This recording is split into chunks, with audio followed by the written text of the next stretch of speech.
नमस्कार दोस्तों। आज हम आपके लिए बहुत ही महत्वपूर्ण और इम्पोर्टेंट क्वेश्चन लेके आए हैं जनरल नॉलेज के, जो सभी एग्जामों में आपके लिए बहुत ही महत्वपूर्ण होने वाले हैं। आप हमारे इस वीडियो को पूरा देखें और लाइक जरूर करें, और इसी प्रकार के हम प्रश्न आगे भी लाते रहेंगे। और हमारे चैनल को आप सब्सक्राइब करें और शेयर भी करें। हाँ, और अगर कोई कमी हो तो आप कमेंट करके हमारे को बता सकते हैं। इसी प्रकार के क्वेश्चन आपके लिए हर रोज लाते रहेंगे। और आज के लिए प्रश्न है इस प्रकार से: दक्षिणी एशिया का सबसे बड़ा माल भार पतन है? तो उत्तर होगा मुंबई। सही उत्तर है मुंबई। अगला है, भारत के किस बंदरगाह का नाम बदलकर दीनदयाल पोर्ट रखा गया है? कौन से बंदरगाह का नाम? उत्तर होगा कांडला। कांडला बंदरगाह है। भारत में अंतस्थलीय जल मार्ग के लिए प्रयोग की जाने वाली नदी है? तो इसका सही उत्तर होगा गंगा नदी। वह पतन जिसे देश का पहला कारपोरेट पतन का दर्जा प्रदान किया गया है? तो उत्तर होगा एनोर पतन। वर्तमान मुंबई बंदरगाह के दबाव कम करने के लिए कौन से पतन का निर्माण किया गया है? तो उत्तर होगा नाहा वासेवा। कौन सा बंदरगाह भारतीय समुद्री व्यापार का पूर्वी द्वार कहलाता है? तो उत्तर होगा कोलकाता हल्दिया। भारत में कब प्रसारण आरंभ हुआ है रेडियो प्रसारण आरंभ कब हुआ है? तो उत्तर होगा सन 1927 ईस्वी में। देश में ऑल इंडिया रेडियो का गठन कब हुआ? तो उत्तर होगा 1936 ईस्वी में। देश में राष्ट्रीय चैनल सेवा कब से शुरू की गई है? तो इसका उत्तर होगा 1988 से। देश में निजी क्षेत्र में कितने एफएम रेडियो स्थापित किए गए हैं? तो सही उत्तर होगा 100। भारत में दूरदर्शन का पहला कार्यक्रम कब आरंभ हुआ था? तो उत्तर होगा 15 सितंबर 1959 को। भारत में दूरदर्शन का नियमित सेवा कब से शुरू हुई? तो उत्तर होगा 1965 ईस्वी से। देश में राष्ट्रीय कार्यक्रम और रंगीन टेलीविजन की शुरुआत कब हुई थी? तो उत्तर होगा 1992 ईस्वी में। वर्तमान समय में भारत में कुल डाकघरों की संख्या कितनी है? सही उत्तर होगा 1,54,561। प्रोजेक्ट एरो का संबंध किसके आधुनिकीकरण से है? Project arrow. तो उत्तर होगा डाकघर। विश्व का एकमात्र तैरता डाकघर किस झील पर स्थित है? तैरता हुआ डाकघर कौन सी झील पर है? उत्तर होगा डल झील पर। डल झील सही उत्तर। भारत में टेलीफोन सेवा का आरंभ 1859 में कहां से शुरू हुआ था? तो उत्तर होगा कोलकाता से। भारतीय डाक विभाग ने द्रुत डाक सेवा का आरंभ कब किया? तो उत्तर है 1986 में। अद्यतन आंकड़ों के अनुसार भारत में कितने व्यक्तियों पर औसतन एक टेलीफोन की सुविधा उपलब्ध है? तो उत्तर होगा 5। टेलीफोन सेवा कंपनियों में विदेशी प्रत्यक्ष निवेश के लिए संशोधन सीमा क्या है? तो उत्तर होगा 74%। देश विदेश में टेलीफोन ट्रैफिक के बेहतरीन संचालन के लिए पहला टेलीपोर्टल कहाँ स्थापित किया गया है? तो उत्तर होगा बेंगलोर में। टेलीफोन नेटवर्क की दृष्टि से भारत का विश्व में स्थान है? कौन सा स्थान है भारत का? उत्तर होगा तीसरा। मोबाइल फोन का प्रयोग करने वाले लोगों की सर्वाधिक संख्या किस देश में है? तो सही उत्तर है चीन में। विश्व में प्रति 1000 व्यक्तियों पर मोबाइल फोन इस्तेमाल करने वालों की सर्वाधिक संख्या है? कहां पर है? उत्तर है लक्जमबर्ग में। विश्व में सेल फोन का सबसे बड़ा उत्पादक देश कौन है? तो उत्तर होगा चीन। भारत में सभी दूरसंचार सर्किलों में मोबाइल फोन सेवा उपलब्ध कराने वाली प्रथम कंपनी है। उत्तर है भारतीय टेलीवेन्वेसर। वर्ष 2008 तक भारत का पहला ग्लोबल टेलीकॉम सिटी होगा कौन सा? तो उत्तर होगा बेंगलोर। वह मोबाइल नेटवर्क कौन सा है जो जीएसएम टेक्नोलॉजी पर आधारित नहीं है? तो उत्तर होगा आइडिया। विश्व में इंटरनेट उपभोक्ताओं की सर्वाधिक संख्या किस देश में है? तो उत्तर होगा चीन में। भारत में मोबाइल फोन उपभोक्ताओं की अधिकतम संख्या कहाँ है? तो उत्तर होगा दिल्ली में। ट्राई किस क्षेत्र की नियामक संस्थान है? तो सही उत्तर होगा दूरसंचार। दूरसंचार नेटवर्क के मामले में भारत का विश्व में स्थान है कौन सा स्थान है? 13वां स्थान है। 13वां। इंटरनेट की जनकदाता कौन है? उत्तर होगा डॉक्टर विंटन जी सरफ। भारत के आर्थिक सर्वेक्षण को प्रकाशित कौन करता है? तो उत्तर होगा वित्त मंत्रालय।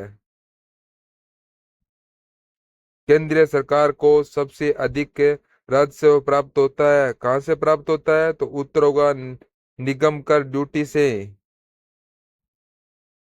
भारत का वित्तीय वर्ष किस माह में प्रारंभ होता है कौन से माह में? उत्तर होगा 1 अप्रैल से। भारत के संविधान में बजट को कहा जाता है? तो उत्तर है वार्षिक बजट स्टेटमेंट। प्रत्येक वित्तीय वर्ष में से व्यय के प्रत्येक मद का नया मूल्यांकन करने बजट बताया कहलाता है जीरो बेस्ड बजट। हर बार बिल्कुल नए सिरे से बजट तैयार करना कहलाता है। तो उत्तर है शून्य आधारित बजट। भारत में शून्य आधारित बजट तकनीक किस देश की देन मानी जाती है? तो उत्तर है संयुक्त राज्य अमेरिका की। संयुक्त राज्य अमेरिका में शून्य आधारित बजट तकनीक को सर्वप्रथम कब अपनाया गया? तो सही उत्तर है 1977 ईस्वी में। देश में शून्य आधारित बजट सर्वप्रथम किस वर्ष के वार्षिक बजट में अपनाया गया था? तो उत्तर होगा 1987-88 में। भारत में सर्वप्रथम किस राज्य में शून्य आधारित बजट तकनीक को अपनाया गया? सही उत्तर है आंध्र प्रदेश में। किस पंचवर्षीय योजनाओं में भारत में शून्य आधारित बजट अस्तित्व में आया? तो उत्तर होगा 7वीं योजना में। किसके द्वारा वार्षिक वित्तीय बजट संसद के दोनों सदनों के समक्ष पहुंचाया जाता है? उत्तर है राष्ट्रपति द्वारा। केंद्र सरकार के बजट के चालू खाते में व्यय की सबसे बड़ी मद है? तो उत्तर होगा केंद्रीय आयोजना।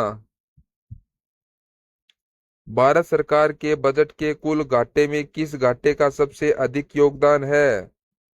तो उत्तर है राज्य कोषीय घाटा। भारत सरकार के बजट के आंकड़ों में कुल व्यय और कुल प्राप्तियों के बीच अंतर को कहलाता है? तो उत्तर होगा बजटीय घाटा। यदि सरकार का बजट 1 अप्रैल तक न पारित हो सके तो सरकारी व्यय किस आधार पर किया जाता है? तो उत्तर होगा लेखा अनुदान। जब कुल राजस्व के सम्मान की कुल लागत होता है तब उस स्थिति को क्या कहते हैं? तो सही उत्तर होगा संतुलन स्तर बिंदु। केंद्र व राज्य के बीच वित्तीय विवादों के निपटारे हेतु मुख्य एजेंसी है? उत्तर है वित्तीय आयोग। स्वतंत्र भारत में 8 बार केंद्रीय बजट प्रस्तुत करने का श्रेय किस व्यक्ति को जाता है? उत्तर है मोरारजी देसाई को। करदाता और सरकार के बीच कर के संदर्भ में कोई सीधा संबंध न हो कहलाता है? उत्तर है अप्रत्यक्ष कर। मोडवेट का संबंध है, किससे संबंध है? उत्तर है बिक्री कर से। किस कर का आरोपण केंद्र करता है किंतु संग्रह और विनियोजन राज्य सरकार करती है? तो उत्तर है स्टाम्प शुल्क। भारत सरकार के राजस्व कर में किसका योगदान सर्वाधिक है? तो उत्तर होगा केंद्रीय आबकारी कर का। वर्तमान में भारत में सेवा कर की दर कितनी है?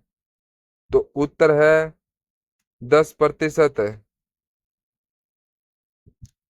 भारत में सेवा कर किस वर्ष लागू किया गया था? तो उत्तर होगा 1994 95 में। संपदा कर भारत में पहली बार किस वर्ष से लागू किया गया? तो उत्तर है 1957 में। निगम कर किसके द्वारा लगाया जाता है? तो उत्तर होगा केंद्र सरकार के द्वारा। सरकार द्वारा सभी व्यक्तियों पर अनिवार्य रूप से भारित व विशेष उद्देश्य से लगाया व उगाया गया कहलाता है? तो ऊपर है उत्तर है उपकर।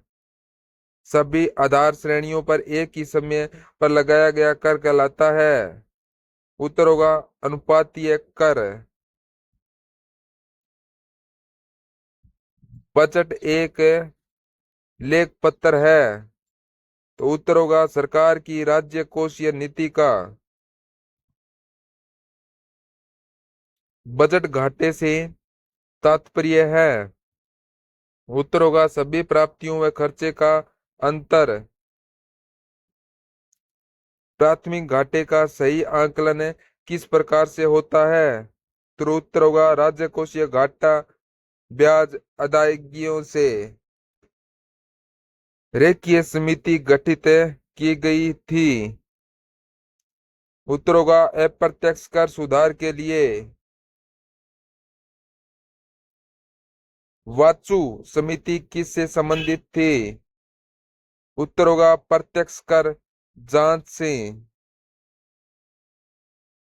बिक्री कर के स्थान पर मूल्य वर्धित कर वेट कब से लागू किया गया है?